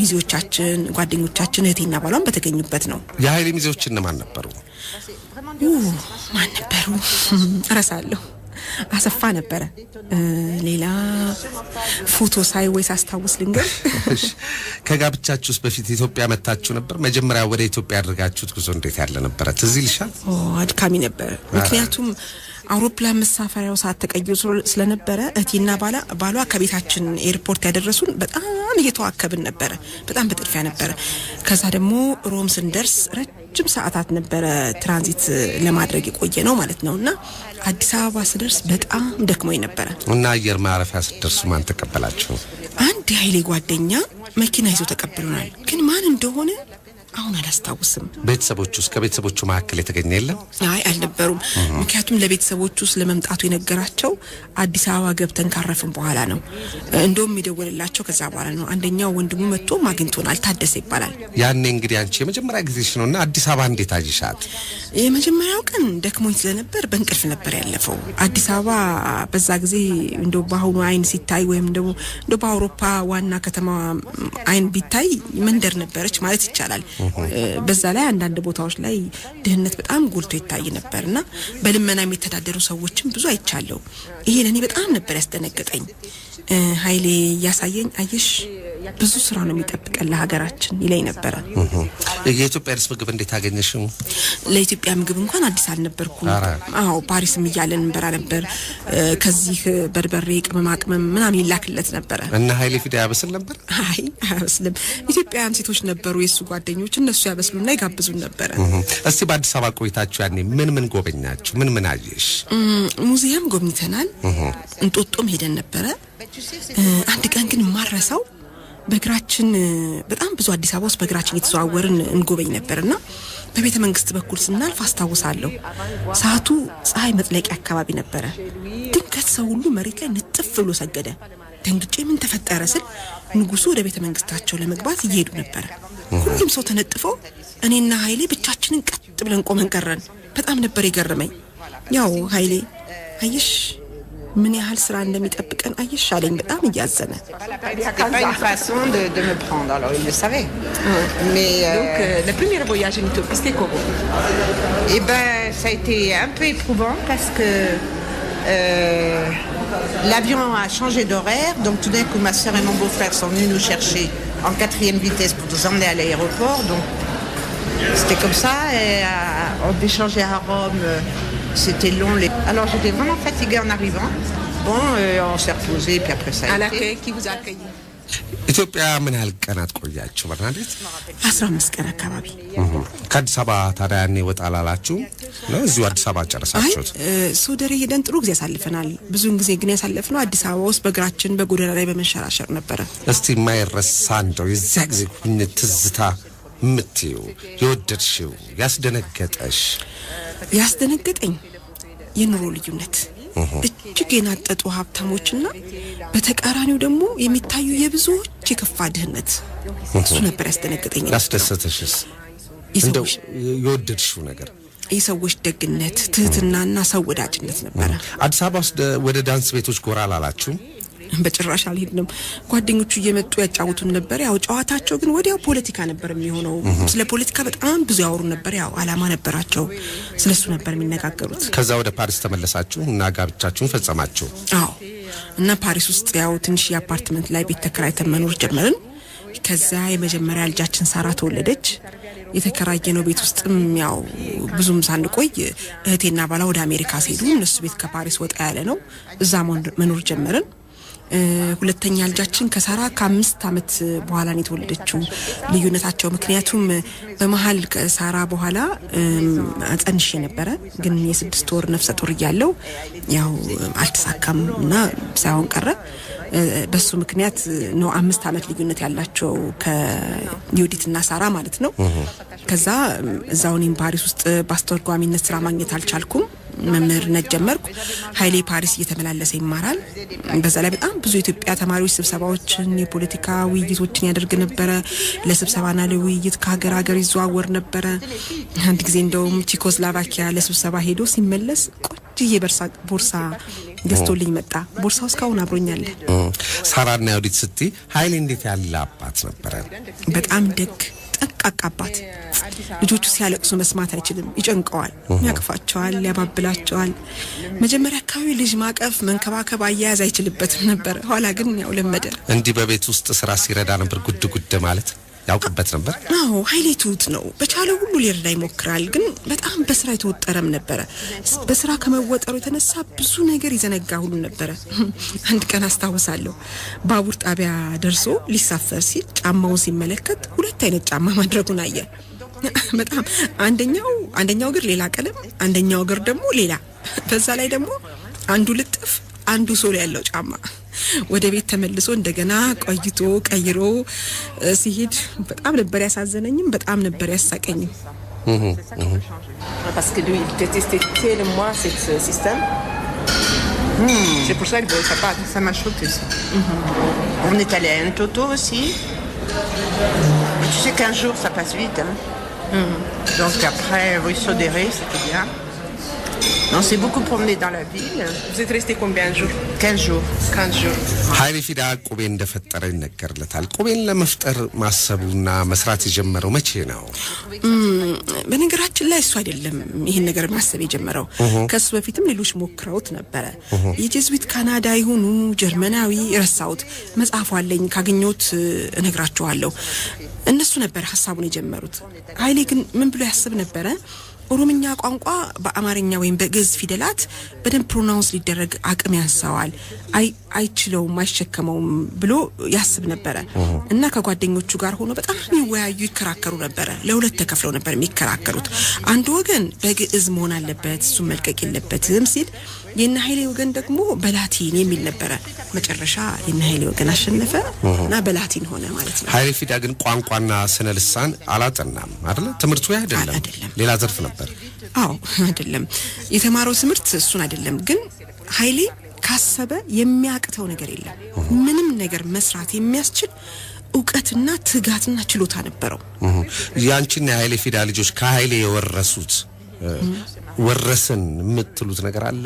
ይሄ ወይም ልጆቻችሁ ከሀይሌ ነው የወሰዱት የሚባል ነገር አላቸው? እንደምትጠቀስ ነገር ካለ?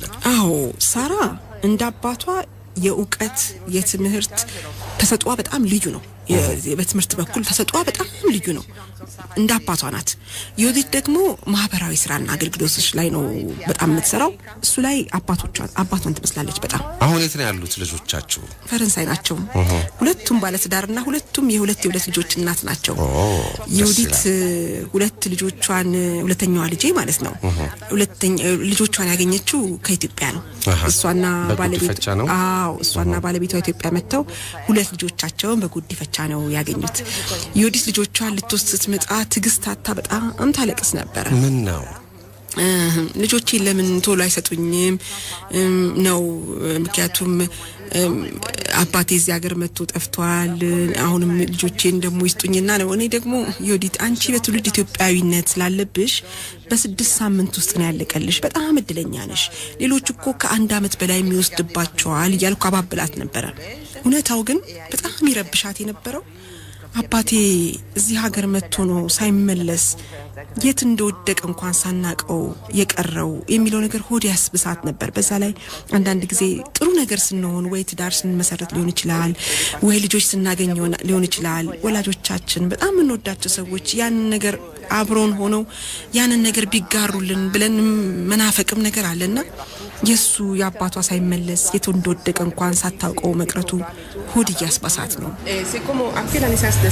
ሀይሌ ፊዳ ወደ ፈረንሳይ ላይ መለስ ለመጨረሻ ጊዜ ጠቅልሎ ወደ ኢትዮጵያ መቼ ነበር የመጣው አንቺስ መቼ መጣሽ ምን ተፈጠረ እስቲ ስለ ሁኔታው ንገሪኝ መቼ የሚለውን ማስታወሻዬ ላይ ቀኖችን ማየት አለብኝ ብዙ ነገሮችን ማሰብ ስለማልፈልግም ስለሚከብደኝም ካይምሮ ያስወጥቻለሁ ግን ወደ ኢትዮጵያ ለመመለስ ከወሰነ ቆይቷል እሱ ብቻ ሳይሆን እኛንም ይዞ ኑሯችንን ኢትዮጵያ ለማድረግ ወስነን እኔ አዲስ አበባ ሊሴ ገብረ ማርያም ለማስተማር ማመልከቻ ልኬም ነበር እሱ ቀድሞ መጥቶ አንዳንድ ነገሮችን ቀድሞ ለመስራት ወደዚህ ይመላለስ ነበር ስለዚህ ለመጨረሻ ጊዜ መጣበትን ቀኑን እንጃ ግን እንዴት ተዘጋጅተን ነበር ነገሮች ከጠበቅናቸው ወይ ከገመትናቸውም በላይ በፍጥነት ተቀያየሩ ስለዚህ በቃ አዲስ አበባ መጥቶ ቀረ ማለት ነው አትሂድ ብለሽ እንደው ልትከለክዪው አልሞከርሽም ኧረ በጭራሽ ምክንያቱም ወልዳችኋል ከመጀመሪያው ቀን ጀምሮ የሚፈልገውን ነግሮኛል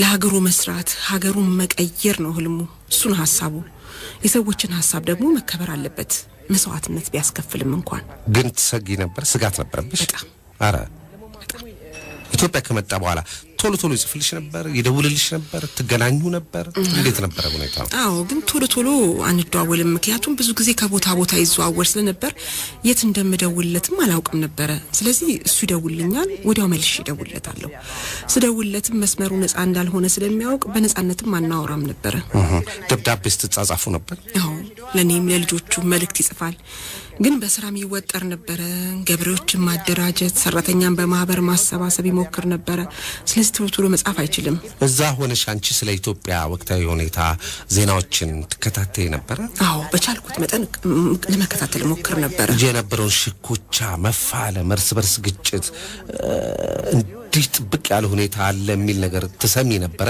ባለቤትሽ ሀይሌ ፊዳ ምን ሁኔታ ላይ እንዳለ ሁሉ የሚከስቱልሽ ነገሮች አዎ በጣም ያስፈራኝ ያሰጋኝ ነበር አሰቃቂ ነበር ግን ለልጆቼ ያንን ስሜት ላለማሳየት ሞክር ነበር ምክንያቱም ልጆቼ ልጅነታቸው ንጹህ እንዲሆን ፈልጋለሁ ልጅነታቸውን በሐዘንና በስጋት ማሳለፍ አይገባቸውም ያው አባታችን ይላሉ የሚያረጋጋቸውን ዜና ብቻ ነበር መነግራቸው የኢትዮጵያ ዜና በቴሌቪዥንና በሬዲዮ እንደልብ ይደርሳችሁ ነበር በዛን ጊዜ አይ ብዙም አይደለም በዛ ሰዓት ዓለም ላይ በጣም ብዙ ነገሮች ተከናወኑበት ሰዓት ነበር ቢሆንም ግን አንዳንድ ጋዜጦች ላይ ስለ አፍሪካ የሚያወሩ ነበሩ ፈረንሳዮች ስለ አፍሪካ ጥናት የሚያካሂዱ አንዳንድ ሰዎችም እንደ ያገኙትን ዜና ሁሉ ይነግሩኝ ነበር ለመጨረሻ ጊዜ ስለሱ ዜና መስማት ያቆምሽበት መቼ ነው በ1977 በፈረንጆች አቆጣጠር ይመስለኛል ወቅቱ በጋ ነበር እና ሀይሌ ከተቻለ በነሐሴ ወር ወደ ፈረንሳይ መጥቶ ወደ ኢትዮጵያ አብረነው እንደምንሄድ እናወራ ነበር አንድ ቀን ደወለልኝና አንድ የተስማማንበት ቃል ነበር ችግር ውስጥ ከገባና መሸገሸግ ካለበትና ከዛ በኋላ ማይደውልልኝ መሆኑን እንድረዳው እንደ ተስፋ አድርጌ እንዳልጠባበቅ አደጋ ውስጥ እንዳለ እንድረዳ የሚያደርግበት አንድ ቃል እንደ ኮድ መርጠን እሱን ቃል ሊነግረኝ ተስማምተን ነበርና ያን ቀን ስልክ ደወለና በስልክ ያንን ቃል ነገረኝ ምን ነበር ቃሉ የኮድ ቃል ኮዱ ምን ነበር ታዩ ይቅር ግን ገባኝ በቃ ከዛሽ ቀን በኋላ ከሱ ምንም ነገር አልሰማው አበቃ ስለሱ ለማወቅ ያልሞከርኩት ያልደወልኩበት የለም በፈረንሳይ ውጭ ጉዳይ ሚኒስቴር በኩል ብዙ ሞከርኩኝ የኢትዮጵያ የጊዜው ባለስልጣኖች ምላሽ አልሰጡም መምጣት በፈልግም አልሞክረውም ነበር ምክንያቱም ለልጆቼ የቀረዋቸው እኔ ነኝ ስለዚህ ኃላፊነት የጎደለው ተግባር ነው የሚሆነው የውጭ ጉዳይ ሚኒስቴርም ደርግ በስልጣን ላይ ያለ እኔም ሆነ ልጆቼ ወደ ኢትዮጵያ እንዳንሄድ አስጠንቅቀውኝ ነበር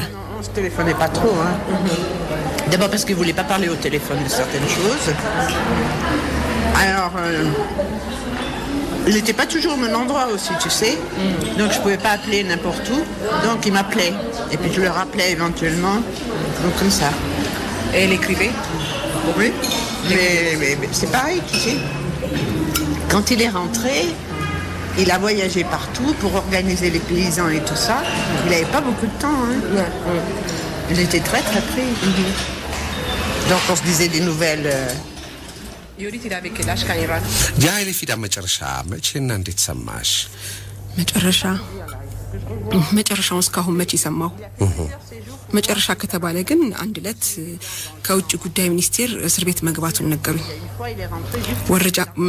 መረጃ ማግኘት ከባድ ነበር ያልሞከርኩት አልነበረም ቀይ መስቀል ሰራተኞች እስር ቤት እየገቡ እስረኛን ይጎበኙ ስለነበር በእነሱ በኩል አንድ መረጃ ለማግኘት ሞከር ነበር ማለት የተፈቀደ ባይሆንም ግን ምጥር ነበር አንድ ለት ስልክ ተደውሎልኝ ይሄም መጥፎ ዜና ስነግሮት ያዘነን ነው አሉኝ ባለቤቴ ነው አልኳቸው አዎን አሉ መቼ ነው አልኳቸው ቀኑን አላወቅ ነው አሉ ከዚህ ውጪ ምንም መረጃ የለንም አሉኝ በቃ ምን ይባላል ልጆቼን ያባታቸው ድምጽ ከጠፋበት ጊዜ ጀምሮ ቀስ እያልኩ አዘጋጃቸው ነበር ግን ቢሆንም ከባድ ነበር ነገርኳቸው ከሁለት ቀናት በኋላ ውጭ ጉዳይ ሚኒስቴር ደውዬ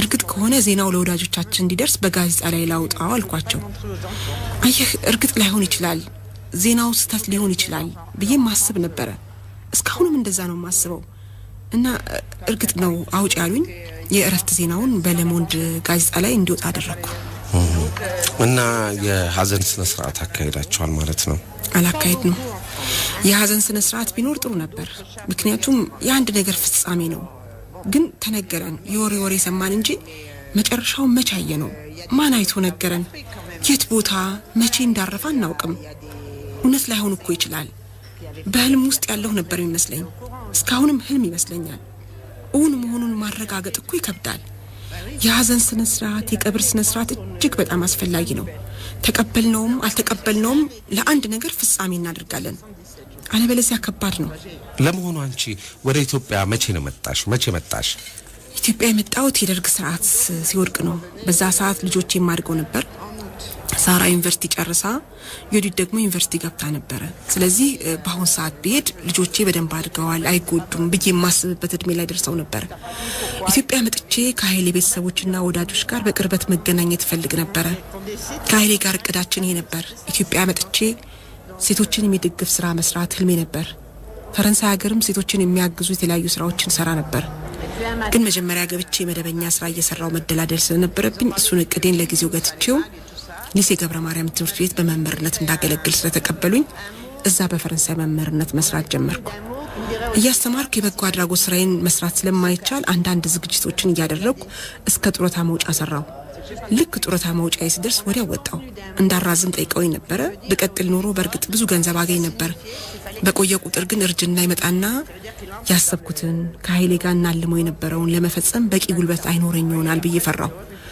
2002 መስከረም ጡረታ ወጥቼ እስከ 2003 መስከረም ድረስ አስፈላጊ ህጋዊ ነገሮችን ከልጆቼ ጋር ሳስተካክል ቆየውና 2003 መስከረም ላይ ከፈትኩ ልጆች መጡ እንዴ አይ እዚህ ያገኘዋቸው ልጆቼን ነው ሰርካለምና ወንሸት የሚባሉ ሁለት ወጣት ሴቶች በጓደኞቼ በኩል እኮ አገኘው አብሮኝ ነው የሚኖሩት ሁለት ልጆች አሉኝ እስካሁንም አብሮኝ ነው የሚኖሩት ሰርካለም እንደውም ዩኒቨርሲቲ ተመረቀ አሁን የበጎ አድራጎት ማህበሩ ዳይሬክተር ናት በጎ አድራጎት ማህበራችሁ ምን ላይ ነው የሚሰራው ብቸኛና ኢኮኖሚ አቅማቸው ደካማ ለሆኑ ጥቃት ለደረሰባቸው እናቶች ለቤት ኪራይና ለምግብ የሚሆን መጠነኛ የገንዘብ ድጋፍ እናደርጋለን ሴቶቹ ሁለት ሆነው እንዲከራዩ ነው የምናደርገው ብዙ ጊዜ ምክንያታችንም እንዲረዳዱና አንዳቸው ላይ አንድ ነገር ቢደርስ አንዳቸው እንዲደውሉልን እርዳታ እንዲጠሩን በማሰብ ነው የሙያ ስልጠና እንዲያገኙ እናደርጋለን ለልጆቻቸው እንዳያስቡ ደግሞ ለህፃናት ልጆች እስከ 10 ሰዓት ድረስ ማቆያና መንከባከቢያ ቦታ አዘጋጅተናል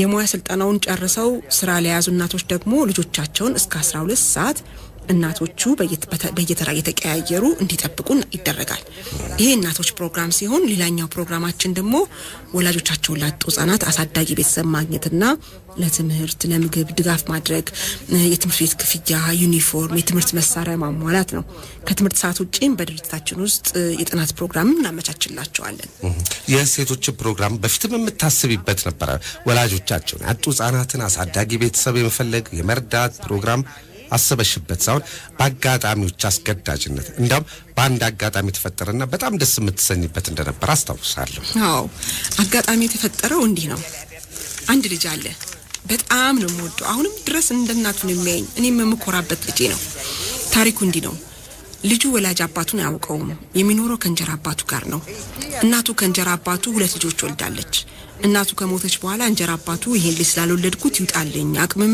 ስለሌለኝ ሁለት ልጆቼን ለጉዲፈቻ ሰጣለሁ አለ ልጁን እናውቀው ነበር ልጁ እንጀራ አባቴ እኔን ሊያስወጣኝ ነው በዛ ላይ ወንድሞቼን ለሌላ ሰው ሊሰጥብኝ ነው ብሎ በጣም ያለቅሳል ሰርካለም ያልኩህ ልጅ ናት ያሳወቀችኝ እሷ የምትኖርበት የነበረው አካባቢ ነበር የሚኖርውና ስትነግረኝ በጣም አዘነን አንድ ነገር ማድረግ እንዳለብን ተሰማን እንዲህ አይነት አሳዳጊ የሚያጡ ልጆች ችግር እሱ ብቻ አይሆንም ብዙ እንዳሉና ወደፊትም እንደሚኖሩ እናውቃለን ስለዚህ አሳዳጊ ያጡ ልጆችን አሳዳጊ መፈለግ በትምህርትና ለኑሮ ድጋፍ የሚያደርግ ፕሮግራምም አዘጋጅተን እነዚህ ልጆች መርዳት አለብን ብለን ፍትህ ሚኒስቴር ሄድኩ ያኔ የበጎ አድራጎት ኤጀንሲ አልነበረም እዛ ሄጄ ፕሮጀክቱን አስረድቼ ሌላ ቅርንጫፍ መክፈት መፈለጌን ገለጽኩ ተፈቀደልን እና በዚህ ልጅ ጀመርን ማለት ነው ወዲያው በአስራዎቹ የሚጠጉ ልጆች አገኘን የገንዘብ ድጋፍ ብዙም አልነበረንም ጭንቅ ነበር ቀስ በቀስ ለልጆቹ ከፈረንሳይ ከጀርመን በየወሩ ብር እየላኩ የሚረዱ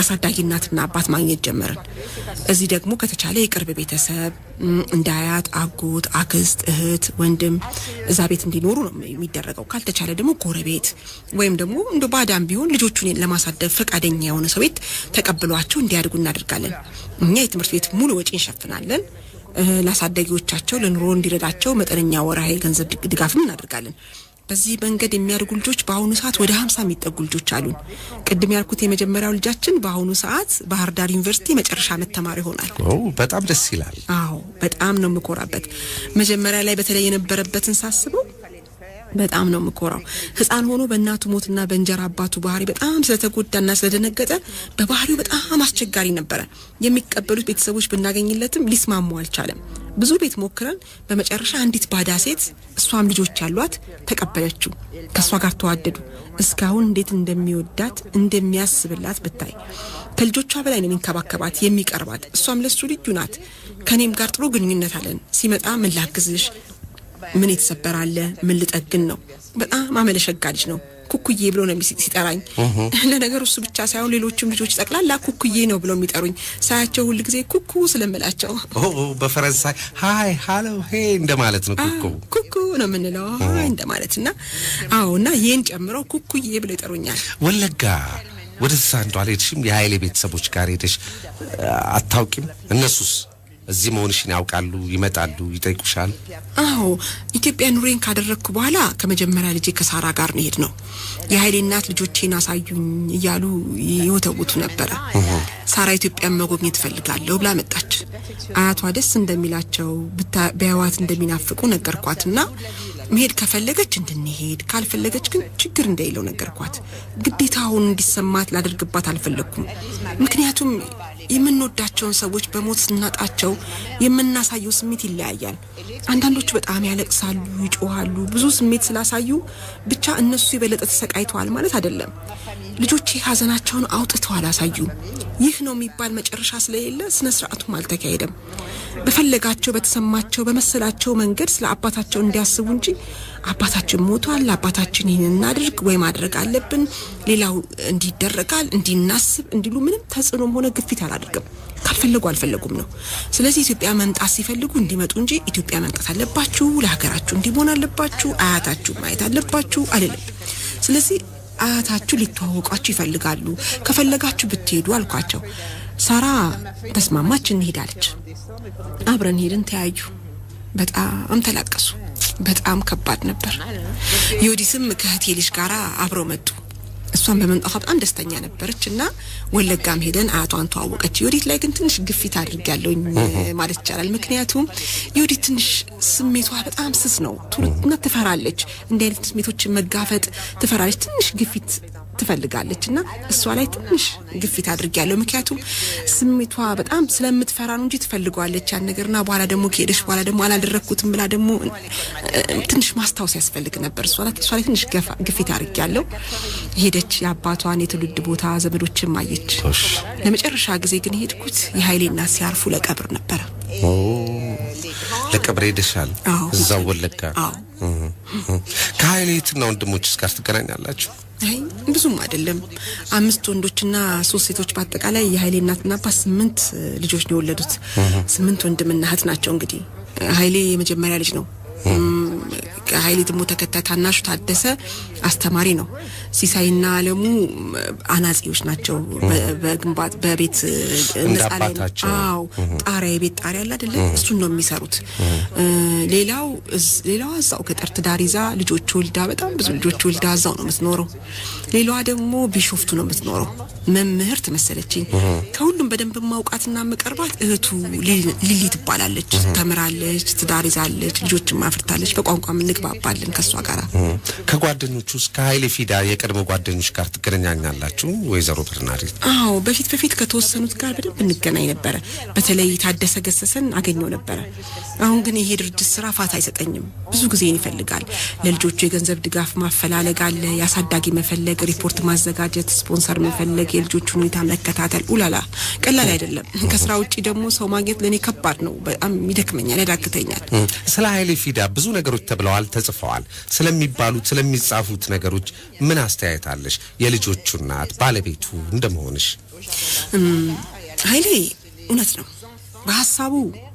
ማለት ሐሳቡ ግብ አልደረሰለትም አልሆነለትም አልተሳካለትም ባካሰበው ባልጠበቀው መንገድ ነው የተጠናቀቀው ግን እስካሁን ከሰማውት ነገር ውስጥ ሰዎች በቆሻሻ ወንጀል ማለት የግል ጥቅም ፈላጊ ነበር ሀገር ከዳተኛ ነበር የሚል ስም ሲሰጠው አልሰማውም ወዳጆቹ ብቻም ሳይሆን በተቃራኒ ወገን የነበሩትም ባድናቆት እንደሚያነሱት ነው የምሰማው እንጂ ሲያቆሽሹ ሰምቼ አላውቅም ጋዜጠኛ ገነት አየለ የቀድሞ የኢትዮጵያ ፕሬዝዳንት ሌፍተናንት ኮሎኔል መንግስቱ ኃይለማርያም ዚምባብዌ መኖሪያቸው ሄዳ ያደረገችላቸውን ቃለ መጠይቅ በመጽሐፍ እንዳነበብ ነው ኮሎኔል መንግስቱ ኃይሌ ሲገልጹት ባድናቆት ነበር እንዳውም ኃይሌ ፊዳ ብቻውን ሀገር መስራት የሚችል ነበር ብለውታል በዚያ መጽሐፍ ላይ ገነት ለኃይሌ ፊዳ ማማት ጠይቃቸው የሳቸው እጅ እንደሌለበትና ስለ ቀብሩም ስጠይቃቸው እንደማያውቁ ነበር የተናገሩት ታዲያ ማን ነው የሚያውቀው አላውቅም ነው ያሉት ይሆናል እውነት ያውቁ ይሆናል እንግዲህ ኃይሌ ምን አይነት ሙዚቃ ይወድ ነበር ታስታውሻቸዋለሽ ይሄን ብዬ ማስታወስ ይከብደኛል ቤት ውስጥ በኪና ውስጥ ሙዚቃን ሰማ ነበር ሙዚቃ ይወዳል ክላሲክ ሙዚቃዎች ግን ብዙ ማያውቅም ነበር እኔ ደግሞ ክላሲክ ሙዚቃዎች አደምጥ ስለነበረ ሰምቶሱ ማወቃቸው ወደዳቸው የኢትዮጵያ ሙዚቃ የሚሰማ ነበር በሰማቸው አሁን አስታውሳቸዋለሁ ግን ይሄ ነው ብዬ መናገር ረስቻለሁ ስለነበረን ቆይታ እጅግ አድርጌ አመሰግናለሁ ይሄን ቃለ መጠይቅ ወደ አማርኛ ቋንቋ ተርጉሜ ለሬዲዮ እንዲመች አድርጌ እናቀርበዋለን እንግዲህ በጣም ነው ማመሰግነው በርናዴት እኔ ማመሰግናለሁ ተከበራችሁ አድማጮቻችን የመጨረሻውና ሶስተኛው ክፍል በኃይሌ ፊዳ ህይወት ታሪክ ዙሪያ ተነጠነው በግል ህይወቱ በቤተሰብነቱ በጓደኝነቱ ዙሪያ ያለውን ማህበራዊ ህይወቱን የሚዳሰው ዝግጅት የመጨረሻው ክፍል ሳምንት እናቀርባለን ሚዜዎቹን አነጋግረናል አብሮ አደግ ጓደኞቹን ጭምር እዚህ ስቱዲዮ ድረስ እናመጣቸዋለን እንጋብዛቸዋለን ስለ ኃይሌ ያወራሉ አድማጮቻችን አርብ ነው የምንገናኘው አይደል አርብ ነው የምንገናኘው